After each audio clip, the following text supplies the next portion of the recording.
Hello everyone, सभी को मेरा नमस्कार। दोस्तों स्टार्ट करते हैं आज number next series 101 grammar rules की। जी हाँ दोस्तों, ये बहुत बहुत बहुत इंपॉर्टेंट है हम सभी के लिए। यदि आपने अभी तक की सीरीज को नहीं देखा है तो ये मेरी आपसे हम्बल रिक्वेस्ट है, उन सीरीज को आप लोग देख लीजिएगा। दोस्तों फ्रॉम 1 to 17 रूल्स हम लोग फिनिश कर चुके हैं, राइट? और 17 रूल्स तक यदि कहीं किसी को कैसी भी दिक्कत है तो प्लीज आस्क मी, आप मुझसे जरूर पूछ लीजिएगा so that I can give you the proper response. मैं आपको प्रॉपर उनके सॉल्यूशंस, प्रॉपर रेस्पॉन्स के संग बता पाऊंगा। ठीक, आज स्टार्ट कर रहे हैं अगेन नेक्स्ट सीरीज को, इसी को आगे बढ़ाते हुए 18 रूल नंबर से। ठीक है दोस्तों, वीडियो को लाइक जरूर करिएगा और साथ ही साथ अपने अपने सभी दोस्तों को शेयर करना बिल्कुल मत भूलिएगा। तो रूल नंबर 18 आप सभी के लिए 101 ग्रामर रूल्स की सीरीज का। हर एक रूल को पहले आप पढ़ेंगे, उसके बाद मैं आपके लिए पढ़ूंगा और हर एक रूल को बहुत ध्यान से समझेंगे। यदि कहीं कोई कैसी भी दिक्कत है तो आप मुझसे पूछेंगे। रूल नंबर 18 आप सभी की स्क्रीन पर।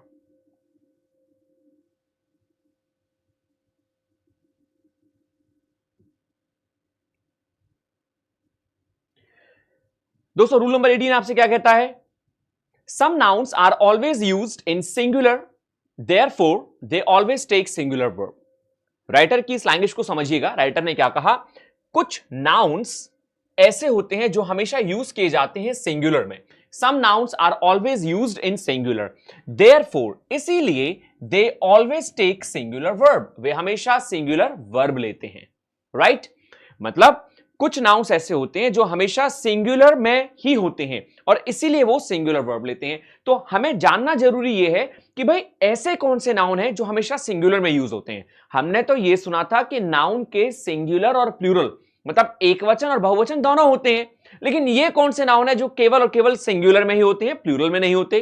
तो दोस्तों देखेंगे, जैसा कि एक वर्ड है stationery, advice, furniture, information, luggage, उससे ऊपर poetry, scenery, infantry, issue, abuse, machinery, physics, cavalry, rice, fuel, mischief, alphabet, hair. जी हां दोस्तों, ये जो नाउन है ना, इनमें आप एस और ईएस नहीं लगा सकते। आप हेयर का हेयर्स नहीं कर सकते, अल्फाबेट का अल्फाबेट्स नहीं कर सकते और मिस्चीफ का मिस्चीफ्स नहीं कर सकते। ये जैसे हैं वैसे के वैसे ही रहते हैं, इनका प्लूरल नहीं बना सकते। अच्छा, इसमें कुछ ऐसे भी नाउन इंक्लूड हैं, there are some other nouns included here which has S. जैसे आपने देखा फिजिक्स, फिजिक्स के संग हम लोग इंक्लूड करते हैं मैथमेटिक्स को, या फिर मैं आपसे कहूं सिविक्स को। तो ये वर्ड्स भी ऐसे होते हैं जो ऑलरेडी एस लिए हुए हैं, लेकिन इसका मतलब ये नहीं है वो प्लूरल हैं, वो अपने आप में सिंगुलर हैं। सो ये एक ऐसे नाउन की जाति है, ऐसे नाउन का संगम है जिसमें आपको ध्यान रखना है जो हमेशा सिंगुलर होते हैं और वर्ब भी सिंगुलर ही लेते हैं। I hope that I'm pretty much clear to everybody, right? These are the some nouns basically which are always used in singular form and they take singular verb. Example देखेंगे आप, जैसे example में writer ने कहा the sceneries of Kashmir are fascinating. अभी हमने एक बात पढ़ी थी कि ये नाउन हमेशा सिंगुलर होते हैं, तो सीनरीज कुछ नहीं होता, सीनरी होता है। तो यहां पे दोस्तों सीनरीज कोई वर्ड नहीं होगा।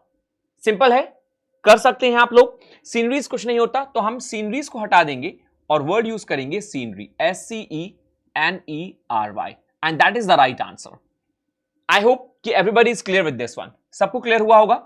सीनरी जो वर्ड है वो अपने आप में सीनरी ही रहता है, सीनरीज नहीं होता। सो दोस्तों the scenery of Kashmir valley are fascinating. अब चूंकि नाउन सिंगुलर है तो वर्ब भी सिंगुलर ही लगेगी। जी हां, ऐसा मत कर दीजिएगा कि भैया वहां से सीनरीज का सीनरी तो कर दिया लेकिन वर्ब हमने प्लूरल ही यूज कर दी। No, we are not allowed to use plural verb. If the noun is singular, subject is singular, then the verb also must be singular. The scenery of Kashmir valley is fascinating, क्योंकि scenery singular है तो verb भी singular ही use होगी।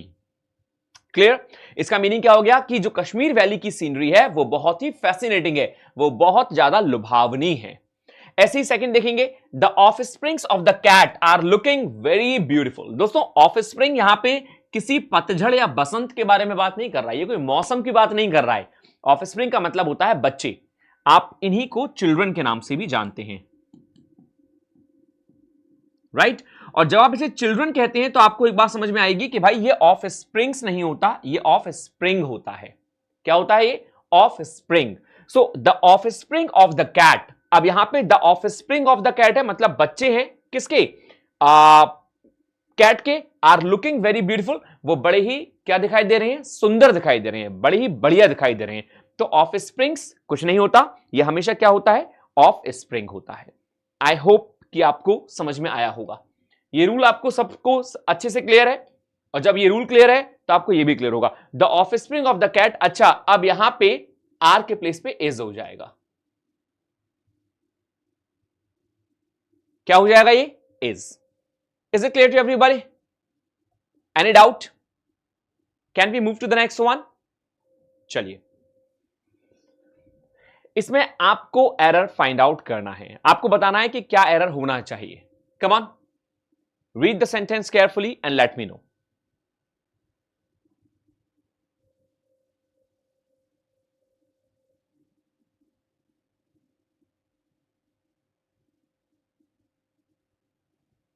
दोनों ही बहुत simple sentence है दोस्तों। आइए अब मैं बता देता हूं आपको, the poetries of Keats are full of scenic beauty. Keats की जो पोइट्री है, कीट्स दोस्तों एक राइटर है जो कि बहुत ही फेमस राइटर है इंग्लिश का, जो पोइट्रीज है कीट्स की वो बहुत ही सीनिक ब्यूटी से भरी हुई है, बहुत ही ब्यूटीफुल है। तो भाई सीधी सी बात है कि पोइट्रीज कोई वर्ड नहीं होता, पहली बात तो हमेशा क्या होता है, पोइट्री होता है,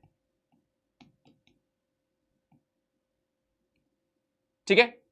इसको थोड़ा सा यहां से रिमूव कर देते हैं, पोइट्री हो गया। अच्छा, पोइट्री हो गया तो भाई एक सिंपल सी बात है, अब आपको क्या करना है, आर का इज कर देना है, राइट क्यों कर दिया आपने आर का इज, क्योंकि पोइट्री हमेशा सिंगुलर वर्ब लेता है। अच्छा, ऐसे आप आ जाइए नंबर नेक्स्ट पे, the furnitures in the office where repaired. अभी अभी हमने सीखा कि कुछ नाउन ऐसे होते हैं जो हमेशा सिंगुलर होते हैं, फर्नीचर्स नहीं होता दोस्तों, फर्नीचर ही होता है। Furniture is the only word basically which is written like a furniture. There is no furniture is written. तो furniture singular है, इसीलिए where का was हो जाएगा। I hope that everybody is clear with this one. सबको बहुत अच्छे से बात समझ में आई होगी और क्लियर भी हुआ होगा, ठीक है दोस्तों। रूल नंबर नेक्स्ट, हर एक को बहुत ध्यान से पढ़िए, आराम से पढ़िए, इत्मीनान के साथ पढ़िए। रूल नंबर 19 क्या कहता है आपसे, nouns which have same form in singular and plural. इनके सिंगुलर और प्लूरल दोनों होते हैं, लेकिन दोनों में ही भैया ये सेम फॉर्म रखते हैं, इनमें कोई डिफरेंस नहीं पाया जाता। जैसे कि हम लोग बॉय का बॉयज कर देते हैं ना, बॉय का प्लूरल क्या होता है, बॉयज, राइट, गर्ल का गर्ल्स। तो यहां पे सिंगुलर और प्लूरल में डिफरेंस पाया जाता है, लेकिन राइटर ने कहा इसका सिंगुलर और प्लूरल दोनों ही सेम होते हैं, यहां पे आप डिफरेंस नहीं पा सकते। तो nouns which have same form in singular and plural, जैसे शीप, सभी को पता होगा शीप को आप शीप ही कहेंगे, शीप्स नहीं कह सकते, right. Sheep singular and sheep itself plural. इसके संग आप सिंगुलर वर्ब लगाएंगे तो ये सिंगुलर शीप हो जाएगी, प्लूरल वर्ब लगाएंगे तो ये प्लूरल शीप हो जाएंगी, that's it. Sheep, deer, fish, rice, offspring, अभी भी हमने किया था ना offspring, means, corps, heathen, cod, pan, yoke, species, series, amends, swine, cannon, pair, dozen, score, gross. तो दोस्तों ये क्या है, ये ऐसे वर्ड्स हैं जो सिंगुलर और प्लूरल दोनों में सेम ही रहते हैं, राइट। अच्छा, ऑफस्प्रिंग एक ऐसा वर्ड है दोस्तों जो सिंगुलर और प्लूरल दोनों में एक ही है। तो यदि आपने इससे पहले वाला एक एग्जाम्पल देखा हो जो वो हमने किया था, the offspring of the cat is looking very beautiful, तो यहां पे ये प्लूरल भी हो सकता है यदि आप इसको बहुत प्लूरल माने तो, क्योंकि ऑफस्प्रिंग का सिंगुलर प्लूरल दोनों होता है, ऑफस्प्रिंग ही सिंगुलर है, ऑफस्प्रिंग ही प्लूरल है, लेकिन यहां हम बात कर रहे थे सिंगुलर की, इसलिए हमने ऑफस्प्रिंग के संग इज लगा दिया, यहां आर भी हो सकता था, ठीक है। और यहां पे हमने इस रूल में क्या समझा कि ये सिंगुलर प्लूरल दोनों में एक ही होते हैं। अब जैसे एग्जाम्पल में देखिए, the sheeps are eating the grass, example कितना सुंदर है ये, the sheeps are eating the grass. Now the writer has told you कि sheeps are eating the grass. तो दोस्तों एक बात बताओ, शीप का सिंगुलर प्लूरल दोनों एक ही होता है, तो हम शीप्स नहीं कर सकते, तो ये हो गया शीप, आंसर हो गया सही आपका, the sheep are eating the grass. Sheep यहां पे प्लूरल मान रहे हैं इसलिए हमने आर लिख दिया। सर हाँ बताइए, सर यदि मैं यहां पे इज लिख दूं तो यहां पे एक शीप हो जाएगी, वो भी सही है, ठीक है, एवरीबॉडी क्लियर? ऐसे ही आ जाइए सेकंड एग्जांपल पे। फर्स्ट एग्जांपल कंप्लीट करने के बाद सेकंड ने क्या कहा? सेकंड ने कहा I saw several dears in the zoo. मैंने जू में क्या देखे? बहुत सारे डियर, हिरन देखे। तो डियर अपने आप में प्लूरल है। We cannot write down deers because there is no such word in English dictionary called deers. Singular is deer and plural is itself deer. ठीक, चलो फाइंड आउट एरर्स, ये आपके लिए है। फाइंड आउट करिए क्या एरर होना चाहिए इसमें। Come on everybody.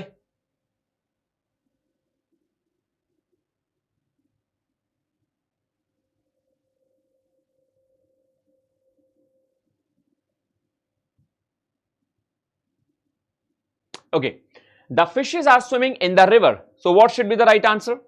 Once the writer has told you the fishes are swimming in the river, तो भैया प्लूरल और सिंगुलर दोनों एक ही होते हैं। फिश का फिश ही होता है, फिशेज नहीं होता।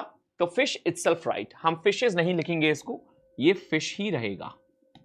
यहां पे कोई कारस्तानी ऐसी करने की जरूरत नहीं है जो दिक्कत दी जाए। Fish is itself a word, singular and plural in both. ऐसे ही all varieties of rices are sold here. यहां राइसेस नहीं होगा दोस्तों, राइस होगा। केवल राइस लिखने से ही चीजें कंप्लीट हैं। There is no need to write down rices. So writer ने क्या कहा?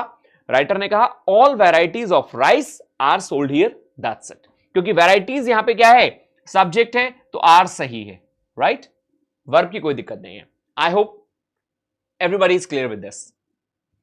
चलिए, यदि ये क्लियर है तो नंबर नेक्स्ट पे मूव करते हैं दोस्तों। रूल नंबर 20 आप सभी की स्क्रीन पर ध्यान से देखेंगे, समझेंगे। एब्स्ट्रैक्ट नाउन, सबसे पहले समझिए कि एब्स्ट्रैक्ट नाउन होते क्या हैं। There are the 5 kinds of noun, 5 प्रकार के नाउन होते हैं। उन 5 में से एक काइंड होता है abstract nouns and material nouns. वो 5 कौन कौन से होते हैं? Proper noun, common noun, collective noun, abstract noun and material noun. एक कंपाउंड नाउन भी होता है, वो एक अलग नाउन है, राइट? वो इन 5 में नहीं आता, लेकिन हम उसको यदि लेना चाहें तो फिर नाउन 6 हो जाएंगे। There are the 6 kind of nouns, but we are talking about the 5, and in 5 among them 5 we are talking about these two, abstract nouns and material nouns. What are the abstract nouns?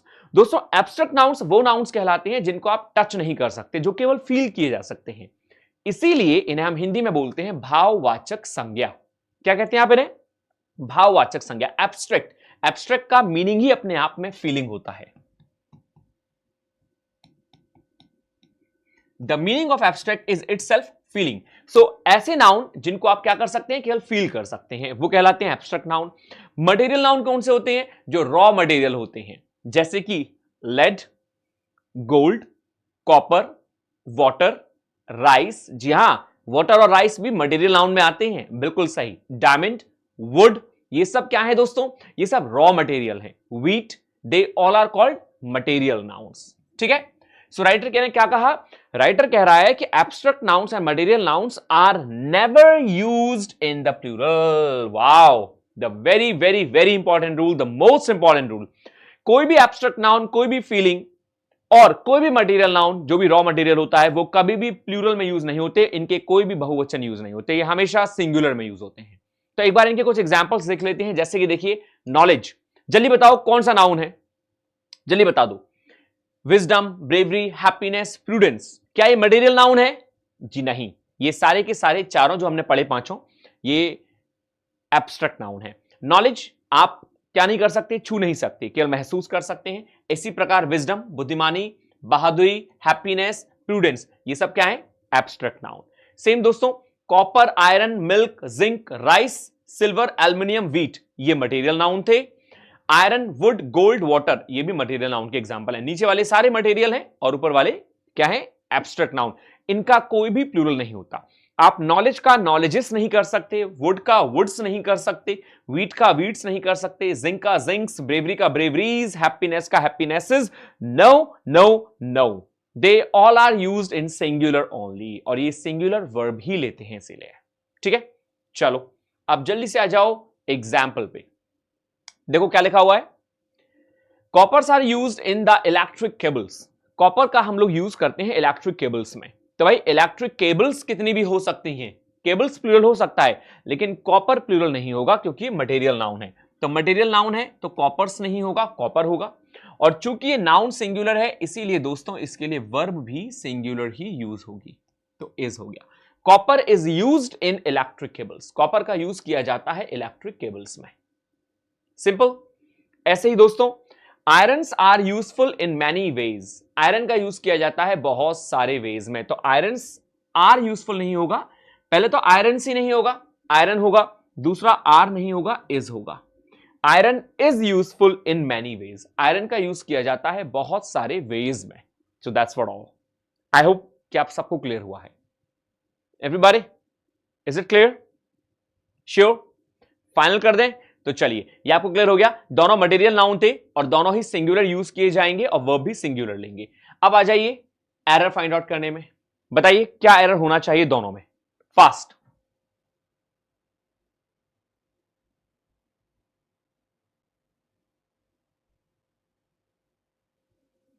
What must be the error? Woods are used for making furniture.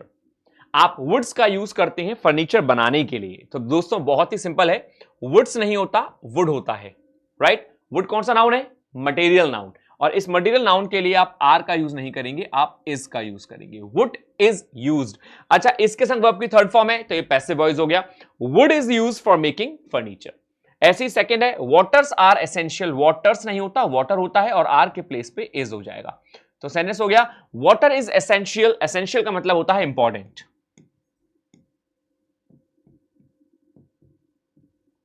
इसको लिख लेंगे, water is essential for undertaking cultivation. Water का use किया जाता है cultivation को करने में, खेती को करने में, ठीक है?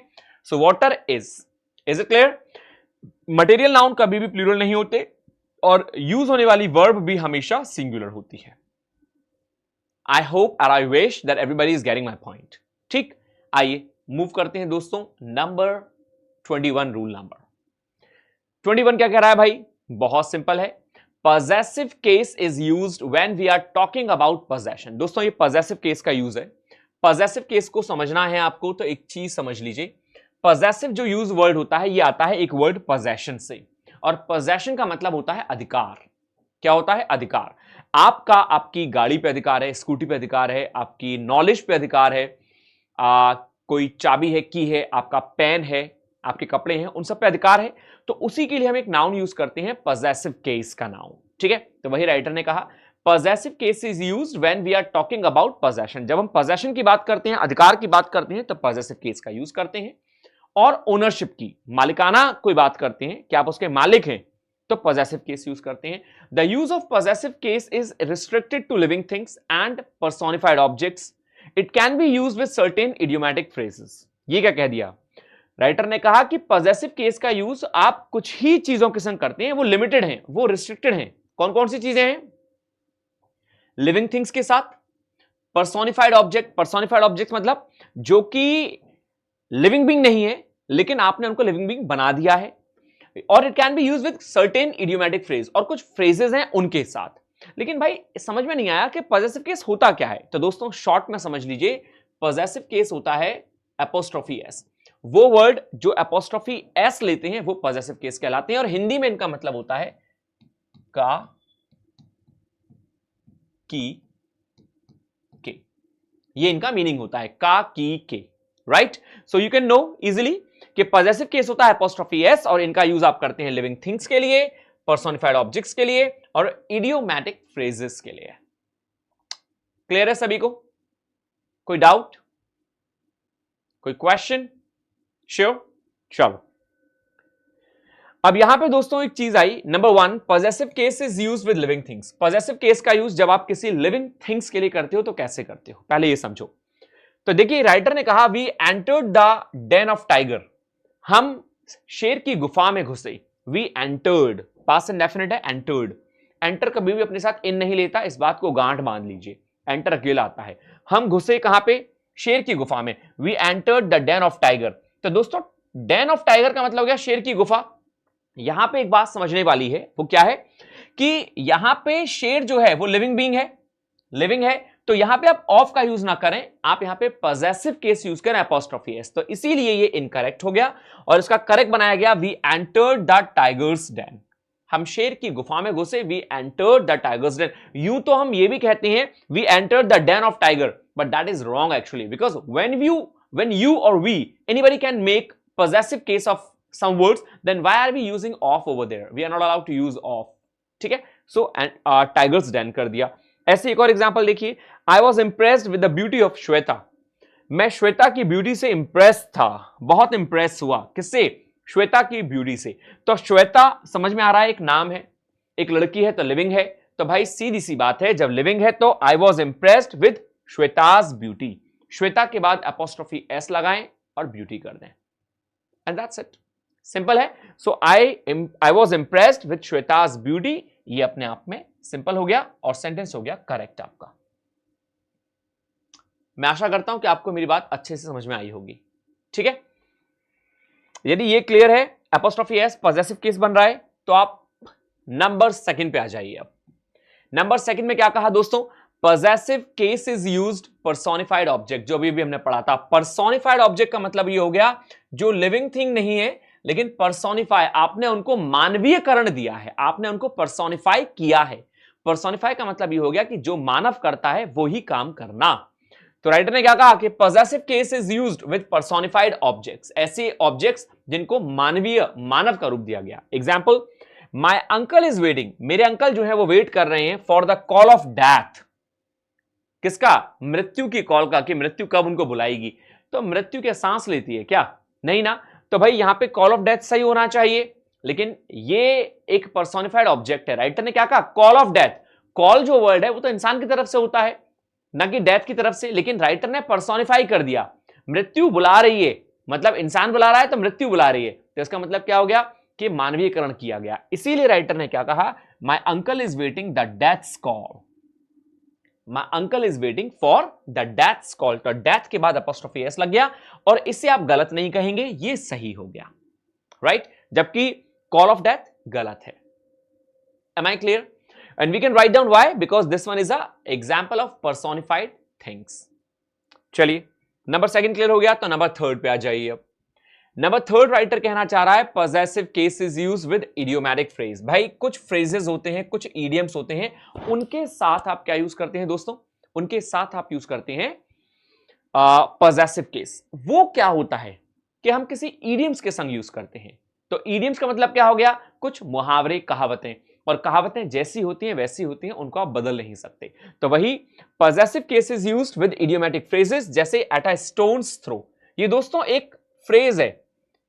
एट अ स्टोन्स थ्रो का मतलब होता है नजदीक, नियर बाय।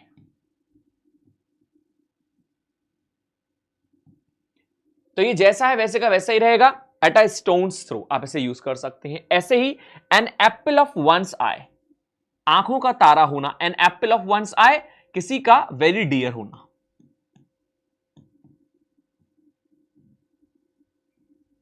ये हो गया।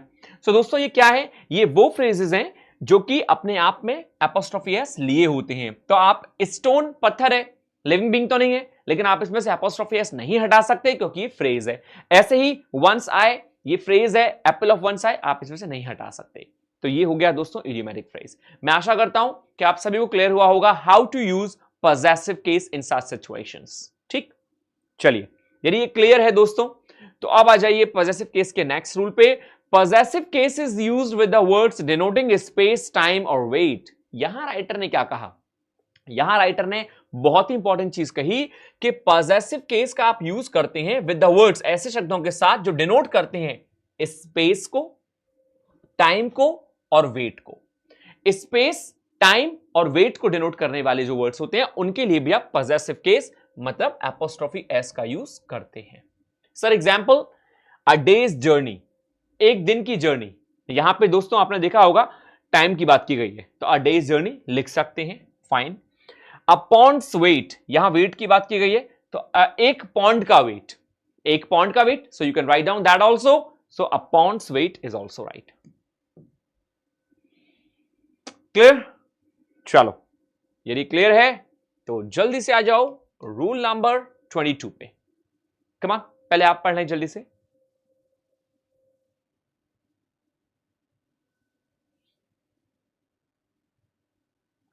एक इंपॉर्टेंट रूल है दोस्तों, ये इसको समझेंगे आप मेरे साथ।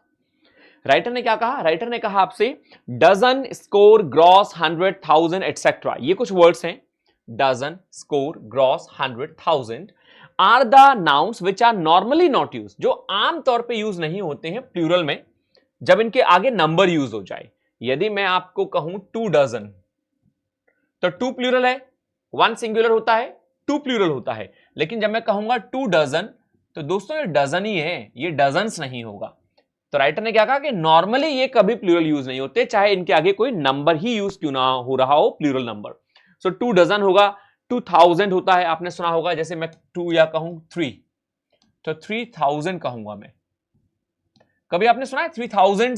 नहीं, 3000 होता है। बट लेकिन when the preposition of is used, लेकिन जब इन्हीं वर्ड्स के साथ आप प्रेपोजिशन ऑफ का यूज करेंगे, after these words they are converted into the plural, तो ये प्लूरल में कन्वर्ट हो जाते हैं। जैसे मैं कहूं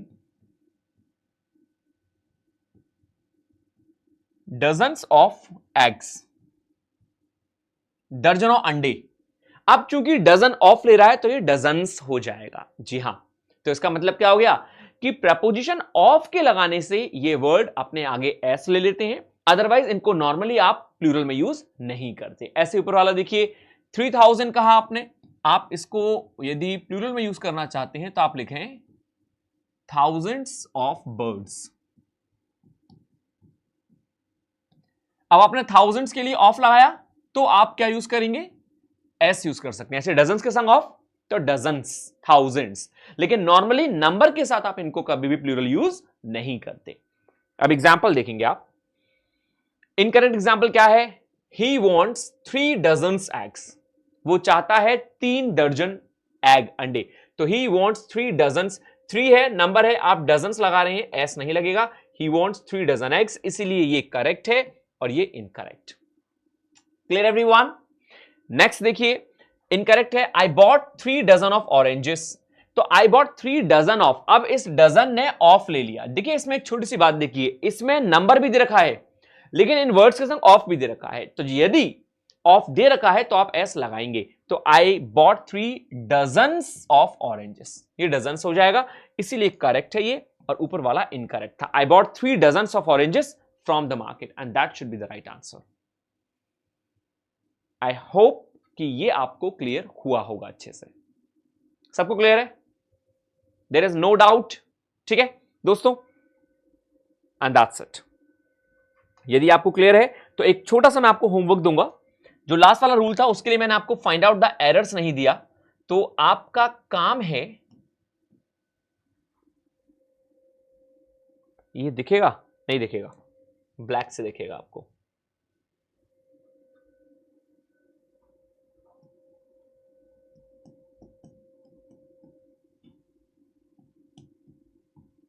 Two examples. You have to write down 2 examples. आपको 2 examples देने, किस पे? लास्ट वाले रूल पे। Just remember. You have to complete, you have to write down 2 examples. On which one? On the last rule. This is what actually you all have to do. That's what all. ठीक है? सो finish करते हैं दोस्तों आज की इस class को यहीं पे। मैं आशा करता हूं कि आपको बहुत अच्छे समझ में आया होगा। यदि कहीं कोई कैसा भी डाउट है तो प्लीज लिखने में मत चूकिएगा, मुझे जरूर लिखिएगा। ठीक है? और बाकी वीडियो को शेयर जरूर करें, चैनल को सब्सक्राइब करें और लाइक जरूर करें वीडियो को। ठीक दोस्तों, so thank you, take care of yourself. फिर मिलते हैं हम अपनी नेक्स्ट क्लास में बहुत ही जल्द। Till the time, don't forget to miss me. Stay happy, stay healthy and stay hungry. नमस्कार।